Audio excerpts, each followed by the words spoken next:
What conspiracy theories do you think are too logical to ignore? That this question is reposted every couple of weeks by them to see just how close the public is to figuring out their schemes. And that this response is reposted every time to throw you off our trail. That's right, we are onto them being onto us being onto them.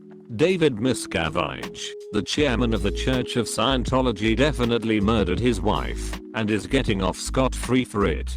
Him and his wife got into a pretty heated argument in 2007 and she hasn't been seen since. Lawyers hired by David claim she is still alive and devotes 100% of her time to work at the Church of Scientology, which is why she hasn't been seen since August 2007.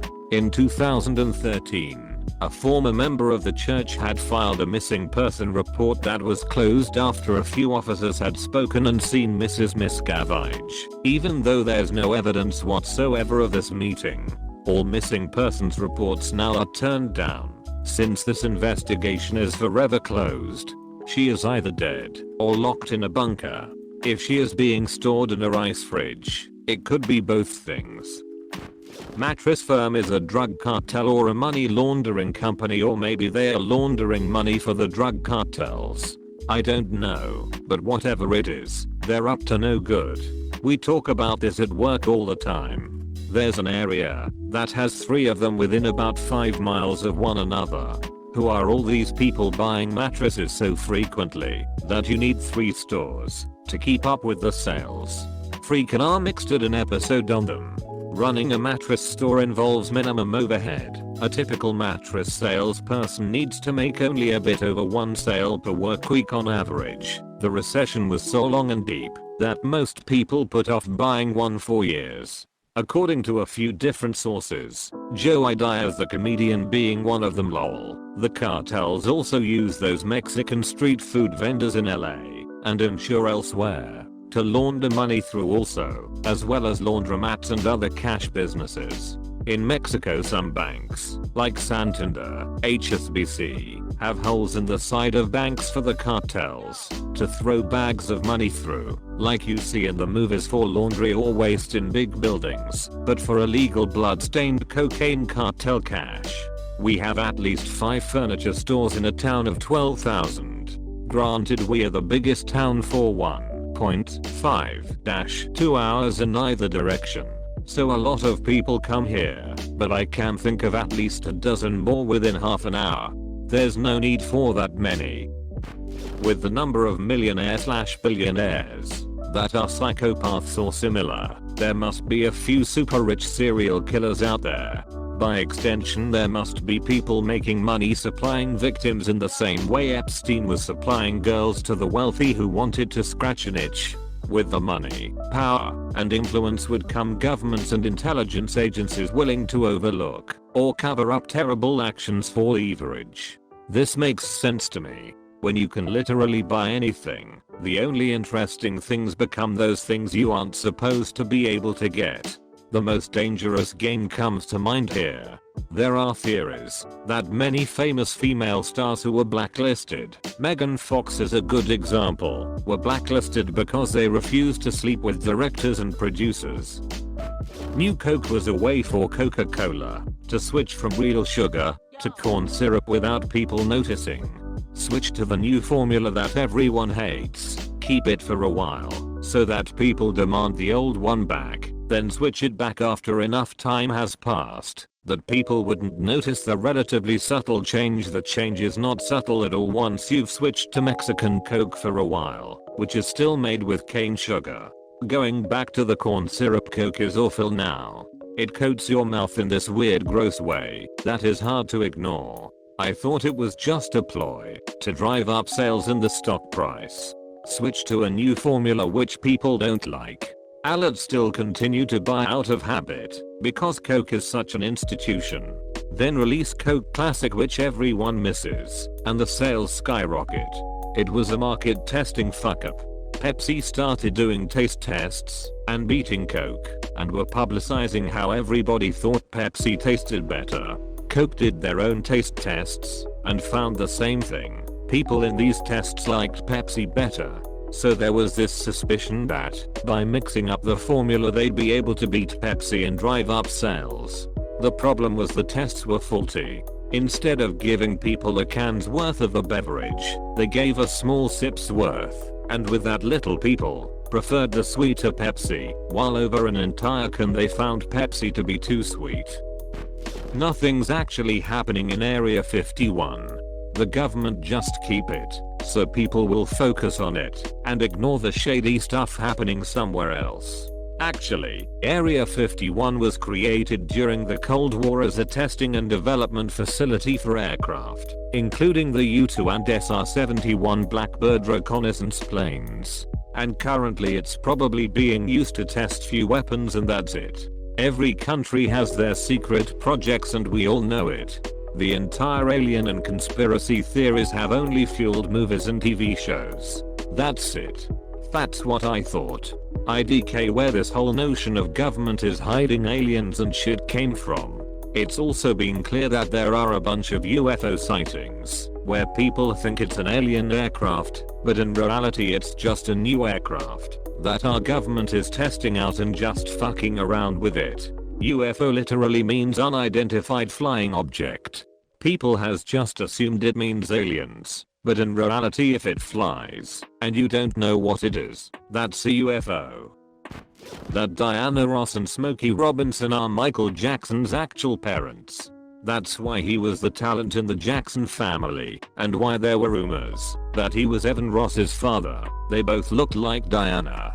Smokey would have been 18 and Diana 14 years old when Michael was born, so Berry Gordy arranged to have the kid given to his old boxing buddy and fellow musician from Chicago, Joe Jackson, who he would fund, leading to the formation of the Jackson 5. Joe had a big family where Michael would get everything he needs, while training him to be an entertainer, and Motown could protect their image by taking the child out of the picture.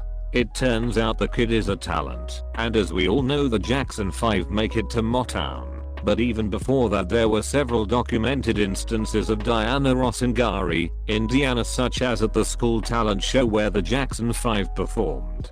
She has said multiple times on live television that Michael is her baby/child, says she's doing it all for him, and joked about him playing her son in a future movie. She has also said publicly she was in love with Smokey Robinson growing up, living on the same street as him in Detroit, which is odd, because he had a girlfriend during that time who he later married. Diana also changed high schools around the time Michael was conceived, when she would have gotten pregnant.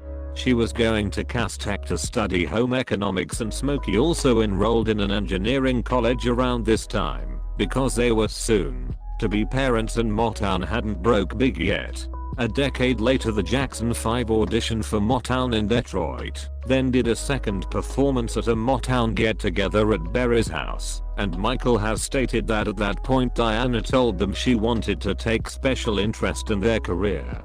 There's a movie called Double Platinum which stars Diana Ross, and is about how she gave up her kid for her career, and later reveals to the kid she's her mother when she sees that the kid has talent, then goes on to help her with her career, which would parallel the real life story with Michael.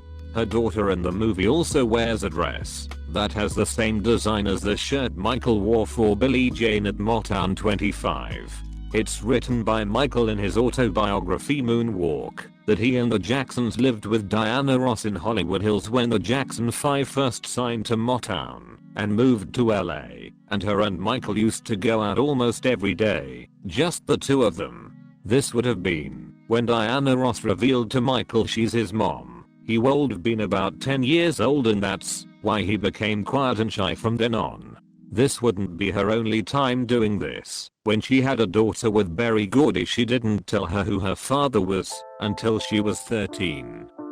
Smokey Robinson also stated, when he was leaving the Larry King interview shortly after Michael passed away, that one of his fondest memories of Michael was when he used to go golfing at the age of 10 or 11 with him and Bobby Taylor, who is said to have discovered the Jackson 5, even though their first album at Motown was presented by Diana Ross. This was also what Michael meant in the song Billie Jean when this happened much too soon. She called me to her room. Diana was the one who said I'm the one, but the kid is not my son. She meant I'm your mother, but you're not my son, you're a Jackson now. Diana Ross is Billie Jane. Diana plays a character called Billie Holiday in Lady Sings the Blues, which came out a few years before The Wiz with MJ. This is also what the song Dirty Diana is about. It's about Diana Ross, the groupie who seduces Smokey Robinson, who she grew up on the same street as, conceiving Michael. Then there's the song Who Is It, which is about a mystery person who abandoned Michael, and in the music video he holds a card that says Diana. The song Wanna Be Startin' Something also talks about how, if you can't feed your baby, then don't have a baby, and again refers to the mystery Billie Jane character.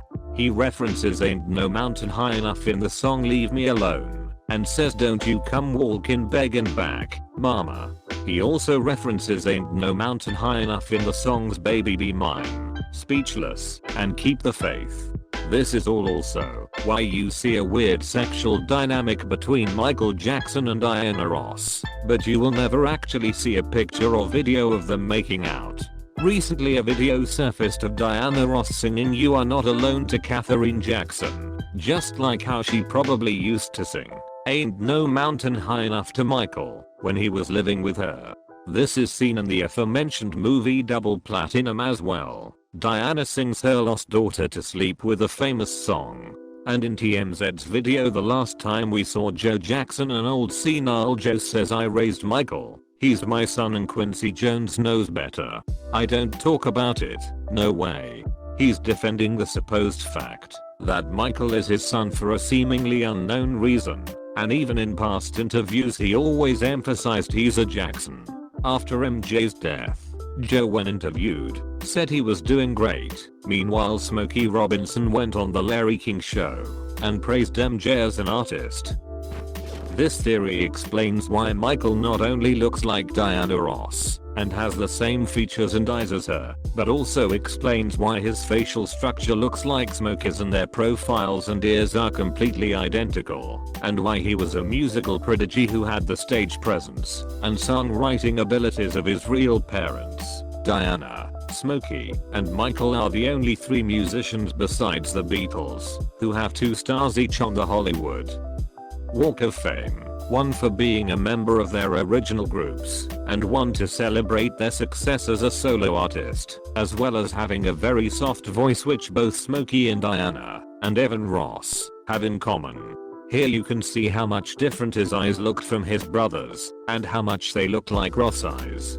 Now you can see why his personality developed the way it did. It's why he acted like an orphan, and called himself Peter Pan, and built Neverland to help disadvantaged kids. Why he isolated himself from his family, and could never manage to have a normal relationship with women.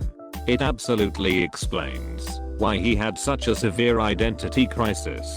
And it explains why Diana Ross is second to Katherine Jackson in his will regarding who would take care of his children, and why Joe Jackson has been known to dislike Diana Ross.